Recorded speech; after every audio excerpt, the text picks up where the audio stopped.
All right, welcome everybody. As you hopefully know, we're going to be talking about print-to-web strategy today. This is something that we've covered a few times in the past, but it's so important that we thought we'd cover it again. And of course, over the last 6 months since the last time we covered this topic, we've learned a couple new tips and tricks that we wanted to share with you. So that's what we're going to be doing today. As always, if you have any questions, feel free to chime in and type something in the chat pane, and we'll address them as we go through. The more questions you ask, the happier it makes us. Of course, it's nice to have a little bit of feedback being on this end of the conversation. Today's agenda, we're going to start with just a quick overview of what print-to-web is. We're not going to go into too much detail there because we've covered it before, but we want to go through the key aspects of it, what you got to do in print, what you got to do online. We'll cover the in this issue approach, and then we'll dive right into different things that you can add in terms of types of content and who needs to be involved in the planning and decision-making process. And I want to stress that while this call is primarily focusing on the interplay between digital and print, what it's really about is taking content from one area, from one activity, from one purpose, and using it in another way. And we talk a lot, of course, about repurposing content in different ways. I want you to, as you're thinking about this, how would this apply to my email newsletter? How would this apply to Facebook, or if you're using other channels? How would we fit repurposing something in to tell that story? If I've got an upcoming event, how can I use this content to feed the event or the event to feed content? And I really want you to think about how these things play together. So again, even if you're a web-only publisher, there's something that you should be able to get out of this. And if you do other things like events and so forth, there should be a lot that you can apply, even though the context is print and digital working. Yeah, that's a great point. Thank you for adding that. When we talk about print-to-web or web-to-print, or however you want to say it really, it's really, as Brian just said, a systematic approach to driving traffic from one thing to another and back. We like to think about these things in terms of story arcs or cross-promotion. Just because someone's an engaged reader in print, if they have no idea your website exists, then they have no reason to engage there. The reader is in need of a cue to just know that it exists to start, and that's what we call business basics. We're going to go into the detail of what that means in just a second, but I want you to think about what kind of the story arc here looks like. First, in print, you tell the reader, your engaged audience in print, that you have a website. And then throughout each issue, you give little subtle cues, or what we call contextual call to actions. Those are, hey, go online for this gallery, or go online for this video, or go online for more events. All right? And then when they get online, you give them what we call all these online extras. That's the actual video, the actual photos. And then you start to think about, all right, now they're starting to engage with me in digital. How do I take advantage of that? Now, I like to call them online exclusives when we're talking about it from the print side of the business. However, an online exclusive is just an article that only appears online. So once they find your website and they're interacting with you there, they discover the other content you're creating. And then eventually you give them a reason to go back to print. You share something back to print, they see it the next time, the circle continues, it becomes this virtuous, continuous cycle. So as we dive into this, when we talk about the first step of this, the very basics of print-to-web, the local print-to-web strategy is what we call the business basics page. Now, it can be a half page, it can be a full page. We like to see our publishers have at least a full page, if not a two-page spread. A newspaper, maybe it's a band at the bottom instead of a whole page. Obviously, that doesn't make sense in the newspaper world, but the concepts are the same. Right? And on this page, you can do a lot of things. And for those of you that have been through training with me, at this point, it's like, hey, this is the, hey, raise my hand, look at me time. Right? This is your time to brag about what you do on your website. You want to talk about the fact that you have a newsletter. You can highlight popular online articles. These are what we call online exclusives. If you're doing the contextual call to actions throughout print, this is another place you could highlight those in addition to the call to action. You can highlight your calendar, make sure people know that they can go online to find free events or to post their own. If you're running a social promotion, another great place to highlight that without giving up too much real estate elsewhere in your print edition, and so on and so forth. Some publishers we've worked with have gotten really creative with this page. Some take, for those of you that have joined us, so I think it was a couple weeks ago, for community sponsors and learning how to sell those and put those packages together. A few of our publishers have decided that they're going to highlight one or two of those sponsors on this page every time they go to print. That's just a nice kind of value add, thank you for being a community sponsor. And of course you could highlight, premium or paid listings here if you want, or a variety of other things that could go on this page. And hopefully if you've seen our other videos, you'll see that we give you ideas and concepts, and there's no rules, so you can really use this how you want. But I will say the closest thing to a rule is be consistent. Consistently do it and use consistent approaches. That's not to say that you won't test new ideas, but do it with a purpose. Sometimes we'll have publishers do print-to-web stuff, and in one issue, they've got 4 completely different sorts of calls to action that look different, that have no consistency. If I was flipping through, I wouldn't realize these are effectively the same basic, hey, go to my website things. Same is true for your business basics. So if you want to try something new, fine, but only do it if you're being intentional. Don't let yourself get lazy and be like, oh, we need something in there. What can fit in this little tiny area? Also, be sure to use visuals. You'll notice that in this lower right-hand the right-hand corner, there's the call to action that has a little spoon in the mouse.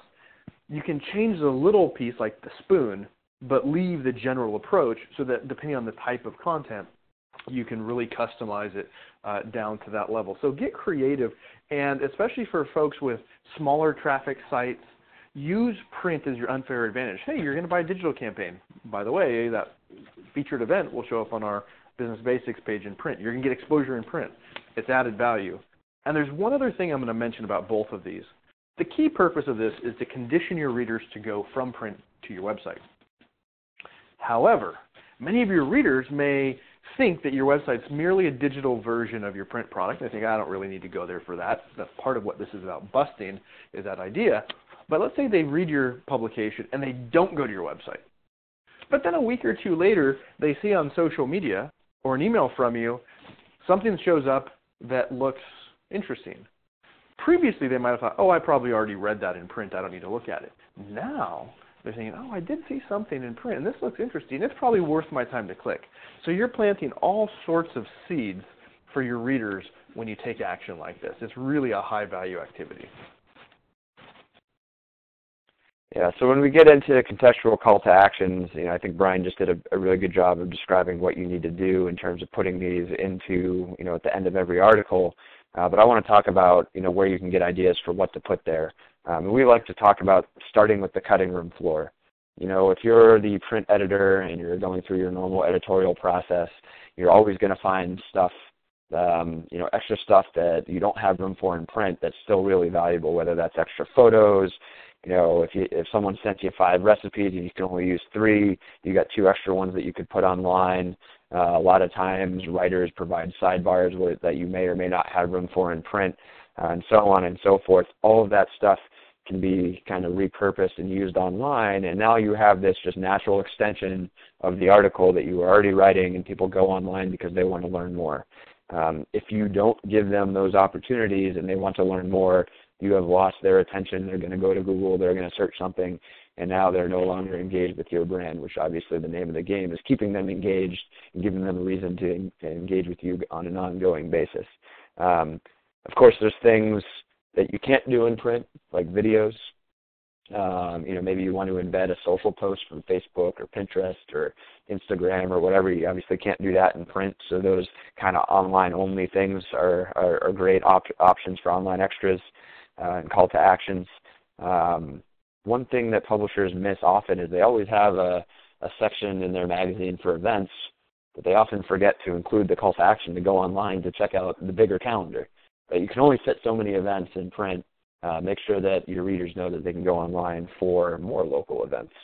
And of course then, it doesn't always have to be directly related, and this is one of the new things that we've started experimenting with and have seen some good success with a few of our publishers, is related articles. If you wrote something, even if it was a year ago or 3 months ago, that happens to be related to something you're writing about now, go ahead and reference that in print and send people back to read the original article. It's a great way to resurface content, and even if it's only a week ago, and it's a great way to drive people online for more information. So as we kind of move on to, that was the print side of things. That's what you got to do in print. Now the flip side of that is, right, how do you kind of close the loop on the digital side? And the idea that we came up with is what we call the In This Issue article, or ITI for short, because In This Issue can become a mouthful. You have to say it many times in a row. But it's basically an article on your website that has one place for all the content you referenced in print. Now that could also include an editor's note, include your digital edition if you want to embed that. But when you're talking about all the online extras, anytime you reference the call to action and go online for more content, you want to put it in this article. Well, actually, you want to create your own article and then link out to it. We'll talk about that, and I'll let Brian talk about that in a second.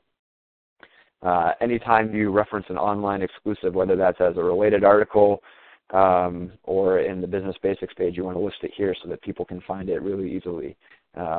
If you highlight community sponsors on your Business Basics page, this is a great place to give them a little bit more, love, I guess. Thank you, love.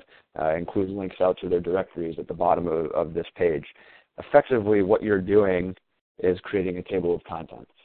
That way, as we move on to the next slide, it's really easy to promote this in a variety of ways, right? In print, when you're doing the call to action, you just say, hey, go to my homepage. And when people get to your homepage, it's going to be front and center. They're not going to be able to miss it. This way, you don't have to use long, ugly URLs. You don't have to use QR codes that many people don't know how to or don't really understand. When they hit your homepage, the first thing I do is say, pin this In This Issue article to the first spot in your carousel, right? It's always going to be the first thing that shows. Create a sidebar graphic and link out to this article. That way, if they hit a page that isn't your home page, they'll still see that in the sidebar. Add it to your archive page. Now, you can do that in a variety of ways, but in this example, I say, tag it with in print or a tag of online extra or whatever it may be, however you want to organize things. Now, we've basically given them 3 easy ways to find all the content you're talking about. It's also great for SEO. When you share something to Facebook, you share the In This Issue article. That means that they might go there for one reason and discover other content. In your newsletter, you point everyone to this article. It's all kind of nice and confined and works nicely together, and it gets you around this issue of, you don't want to lose the person from the time they say, hey, I'm interested in print, before they get to the article, and this is the way to kind of connect the dots. All right. So with that, we're going to move on to types of content. And you've heard me use the terms online exclusives and online extras. And in my viewpoint of this, those are generic terms just to describe where the content originated from. Now, you can feel free to use whatever terminology you want, but the general gist of it is an online extra originated as part of the print editorial process, the cutting room floor. There's various reasons why you might share this stuff online. Like I said before, it may be online-only type of content, like a video. Of course, the whole reason we do this is audience development. We're giving people the cues to go visit you online or to at least think about it the next time they see content on Facebook, as Brian put earlier. And the one thing that often gets overlooked is this may have been part of a sales package.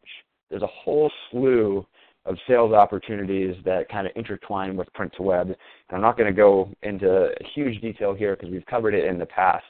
But, a lot of advertisers do what we call a special advertising section, shop local, and they list like 5 or 6 businesses, or here are 10 activities. They're paid, basically, activities that you put into a section of your magazine.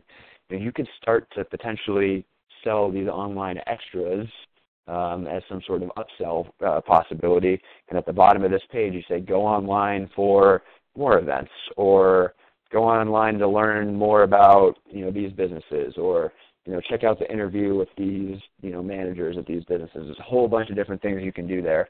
So again, I'm starting to get into ideas of what you can actually do with these online extras. And then when you flip the coin and we talk about online exclusives, to me that just means, all right, it was born as part of the digital editorial process. It started online, and now you're sharing it to print for added exposure, or more importantly, value to the readers. And again, it comes back to audience development and how you're kind of connecting your print and digital communities. So I want to clarify on a couple things, or I guess expand just a bit. If you have a calendar section in print, you should absolutely 100% always have a very clear call to action. And if it's multiple pages, on each and every page it says, go online for the full calendar, and if you have an upcoming event, post it online. Every single page that has calendar items, you should have this on. It could be just text, but ideally there's at least a calendar icon or something. This is really critical because you want people to post in your calendar so that you can use that to then fill up your print calendar rather than having people email you. And you want to condition people that that's where they can go to get this stuff. So it's really important you don't miss these opportunities. I know a lot of publishers do. I also want to stress a couple other things about the online exclusives. So, to be successful today, you need lots of content. And I always have publishers say, oh, we've got loads of content. No, you don't understand. You need lots of fresh, timely content to go with your print content. If you're not at least a weekly, you need lots of web-only content. This stuff comes up, and it's relevant, and it goes away. You probably can't plan to get it in print or to tease it out too much, with the sole exception of if there's something that's big that comes up that's interesting, then you can highlight in print, this is something you may have missed, check it out, and you can tease it just to give it some added exposure and to connect the dots. Ryan's going to talk about that a bit more in a minute, but my point here is not everything fits nicely into the buckets, and that's okay, but again, you want to get creative of how do I use these things that, if the high school team wins the state championship and your next print issue isn't for another month or 2 months or a quarter away, you need to find a way to put that online and get as much out of it as you can. And then if it played really well, maybe just reference it in print. People might not have seen it, to Ryan's earlier point. Yeah. So, and this is exactly what is on the next slide. So online exclusives, if we dig into this a little bit more, it can be things like pick your most popular articles. Look at your analytics, Google Analytics, basically tell you how many people are viewing each article on your site. If 1 or 2 articles are performing much better than others, those are great, candidates to be included in print, say like a high school state championship story. Always great to highlight a group or a person or a local business. Those are easy things that you can do online and then reference in print. Big and, potentially ongoing story you've covered. I think the local championship is a great one because, that buzz is going to stick around for a while, and, it doesn't necessarily have to, you can cover it from a whole bunch of different angles. In fact, you could just, in the next print issue, be like, congratulations to, the team, and include a team picture. People love to see themselves in print, and it's a great way to get people engaged with your brand. And of course, I talked very briefly before about the special advertising section. But, even if you don't have a print component to that, you can do paid placements online. It's great for helping businesses brand themselves as local community experts and, those that give back to the community. And I want to stress, too, you obviously have analytics for the articles that get the most reads, but if you have something blow up on Facebook and there's lots of comments, even if it's not an article, take a screenshot of that and post that in print. You can tell people this conversation came up about potholes in our town or whatever, and people really cared about it, and here's what you missed on Facebook if you're not following us. That's a good way to say, hey, maybe you should be following us on Facebook. So look to those places.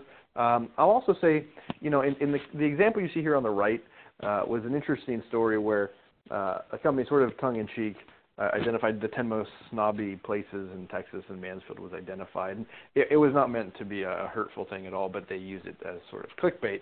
And so we flipped it and said, is it snobby or is it just awesome? And we used that as an opportunity to create an article recapping much of the content we'd covered in the past 3-4 months that we were proud of about the community, so that if you missed any of those things, now you're seeing it here, and we're taking what someone else did and sort of addressing it and repeating it back in a unique way. This is a great thing that could have shown up in print, because even though this had thousands of views, if print circulation's 25,000 people or whatever, a lot of people who read in print wouldn't have seen it. And just to sort of close the loop on this one last thing, we love guides, and if you've been on a an overview lately or you've seen any of the videos lately, we love guides. And so in Halloween season in October, we created a pumpkin patch guide and a trunk or treat guide, and we created a what does fall mean to you question on Facebook that led to an article. And then after Halloween, we asked people to submit their photos. These are sort of that ongoing story that Ryan was talking about, or that story arc. And some or potentially all of that could have been relayed in print after Halloween. And that would have driven more attention to the fact that you just did this great thing. And oh, by the way, for Christmas, we did a local holiday lights guide, sort of the next thing following Halloween. And it would have been great to say, here's what we did for Halloween, here's what you can look forward to for Christmas. And then after Christmas, here's what we did for Christmas, here's what we're doing for Valentine's Day. And you can use sort of a look back and look forward, again, to build off of one another. So get creative with your content and what you're doing to really make it snappy and interesting, and people feel like, that fear of missing out. You want to play into that as much as you can.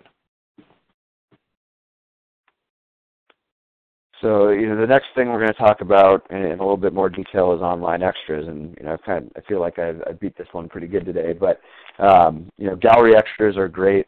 You can only put so many photos in print, and from our experience, when people submit photos, they tend to submit hundreds, and you get to pick your favorites. But that doesn't mean that the other photos aren't great as well. You can easily create an article online to highlight those extra photos. Same goes for videos or any other kind of cutting room floor overflow content, whether that's, it could be extra questions from an interview, additional recipes. You can pretty much come up with an endless number of possibilities here. Brian just talked about curated articles. This is a great way to do, look back, look forward. You can highlight social posts. Think in terms of guides again and themes. Let's say there was a big event that happened in your community. You could do an event kind of recap article, and you can go on Facebook and you can grab, a whole bunch of photos that people posted and embed them in an article. That's a great way to kind of highlight the community and call people out and share their content and kind of share their experiences with everybody. The same, one thing that I think that we'd love to see publishers do a little bit more is potentially cover the same topic from a different viewpoint, whether that's a different opinion, a different angle, or perhaps just, you have a contributor in your community that likes to talk about a different topic that, you've recently written about in print. You could, approach them and say, hey, would you like to do some sort of piece that plays off of this?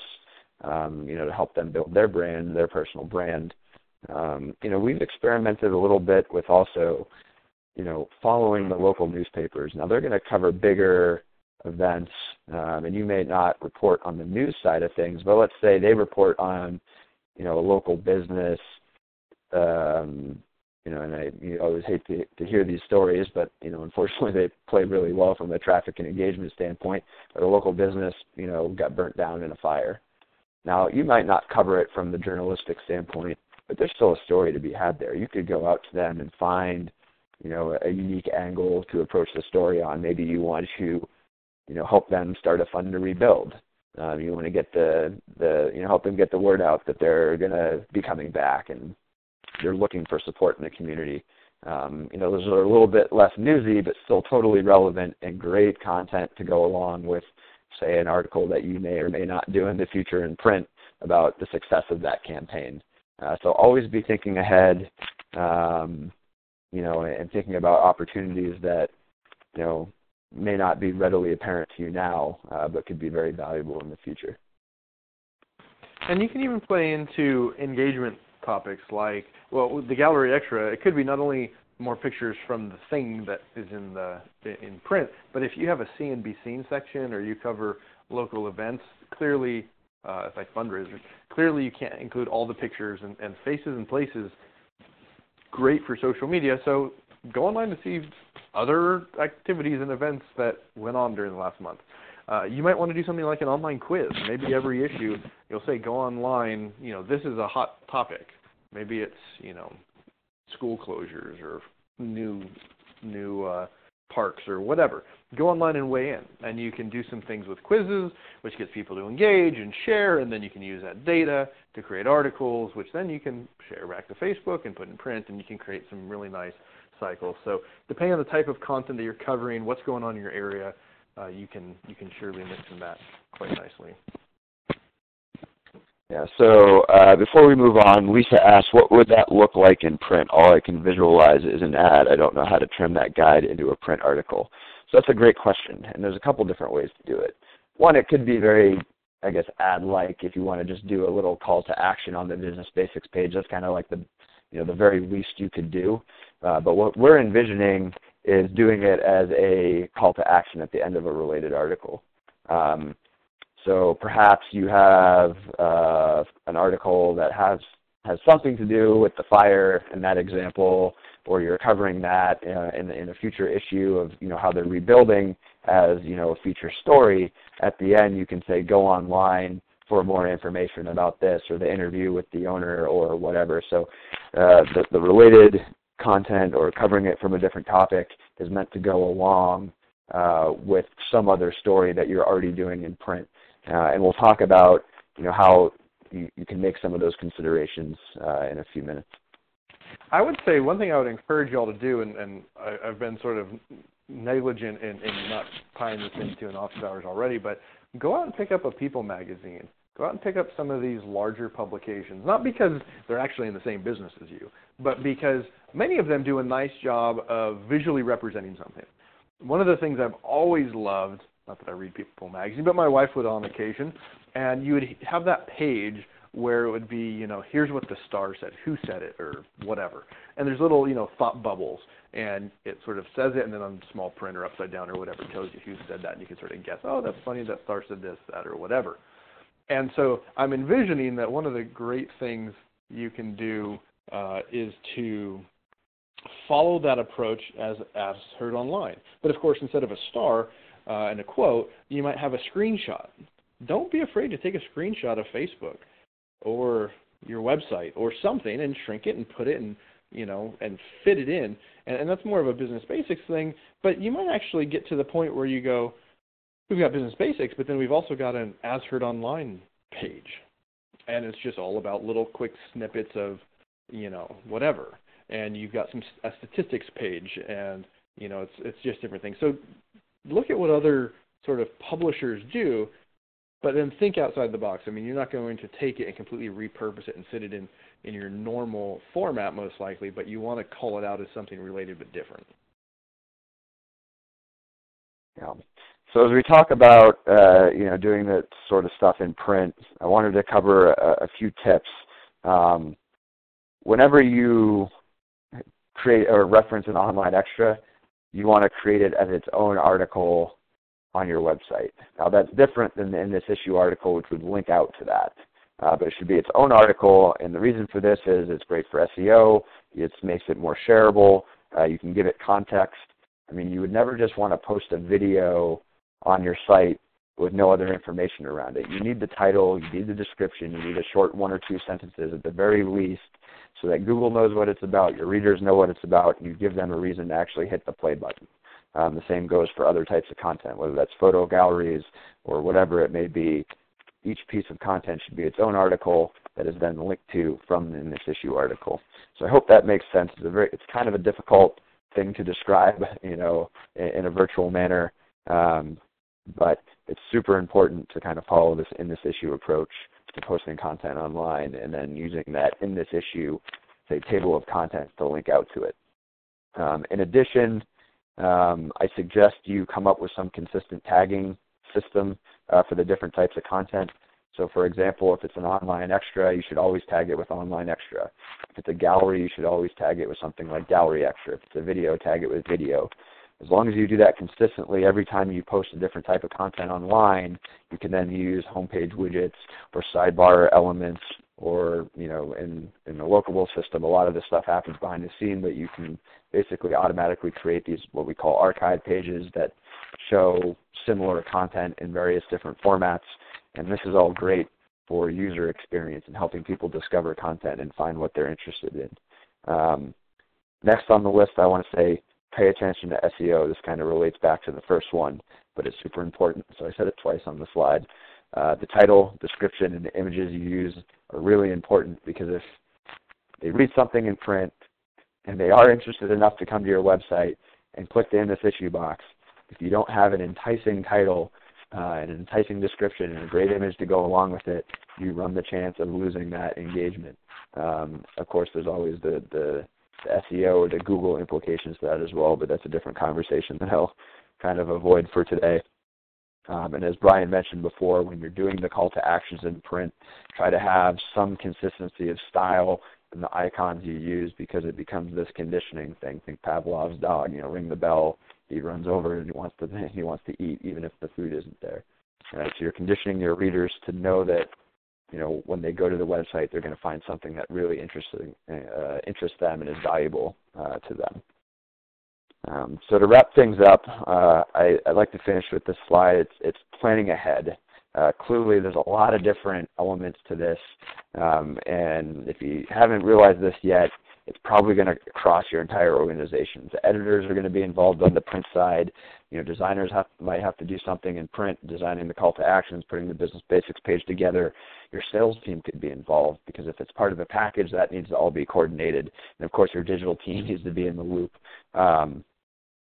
The thing to make this really the most effective and simple as possible is pick one of those people and put them in charge of the process, all right? And then put it in your editorial calendar that you guys are all going to meet, at least once, well in advance of the next print issue, to kind of coordinate all this stuff. Because remember, it's going to require lead time. If there's a sales component, the sales team is going to go out and sell it. They may have to collect collateral, whether that's images or logos or whatever, from people.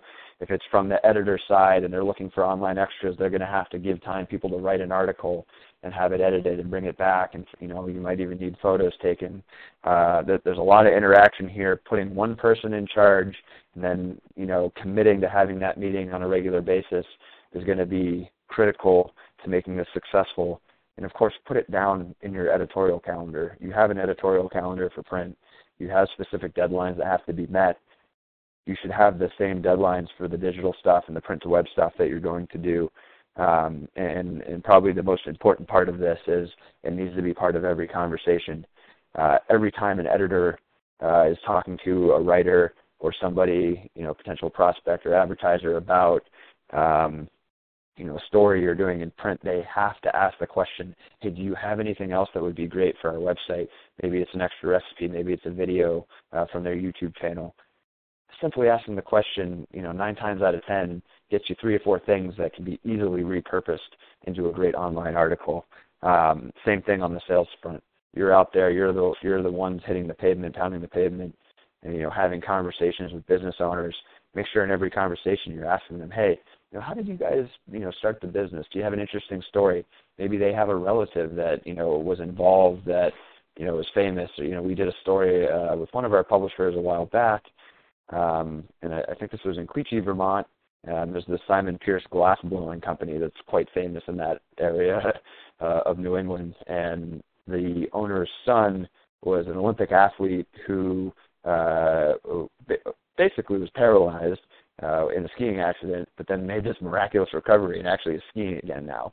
That's a great story that is related to the business, at least tangentially, that we were able to cover, and that played really well for us.